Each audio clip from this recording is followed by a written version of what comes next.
Halo teman-teman. Selamat datang di channel YouTube kami.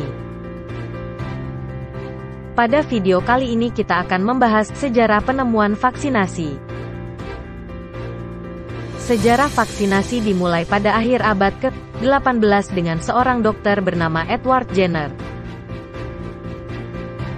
Ia memperhatikan bahwa orang-orang yang terkena penyakit yang disebut cacar sapi tidak pernah terkena penyakit cacar manusia.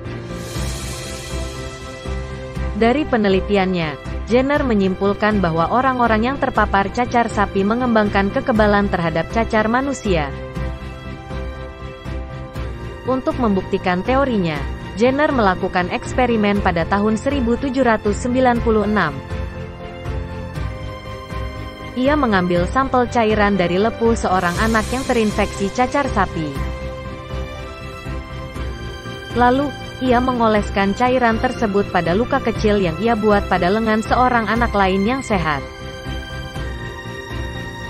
Setelah beberapa waktu, Jenner menemukan bahwa anak tersebut tidak terkena penyakit cacar manusia ketika terpapar. Penemuan Jenner menjadi terobosan besar dalam sejarah medis. Ia menyebut proses ini sebagai vaccination, berasal dari kata Latin, vacca, yang berarti sapi.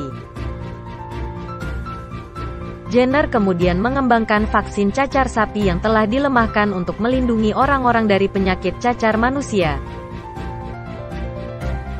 Sejak penemuan Jenner, vaksinasi terus mengalami perkembangan. Pada abad ke-19 dan ke-20, peneliti lain seperti Louis Pasteur dan Jonas Salk membuat terobosan besar dalam bidang vaksinasi. Pasteur menemukan vaksin rabies, sementara Salk mengembangkan vaksin polio yang pertama. Melalui upaya besar dalam vaksinasi, beberapa penyakit yang dahulu menjadi ancaman serius berhasil dikendalikan atau bahkan eradikasi. Misalnya, vaksinasi telah berhasil membasmi cacar manusia sepenuhnya, dan polio hampir tereliminasi dari seluruh dunia. Vaksinasi masih menjadi bagian penting dalam dunia medis saat ini.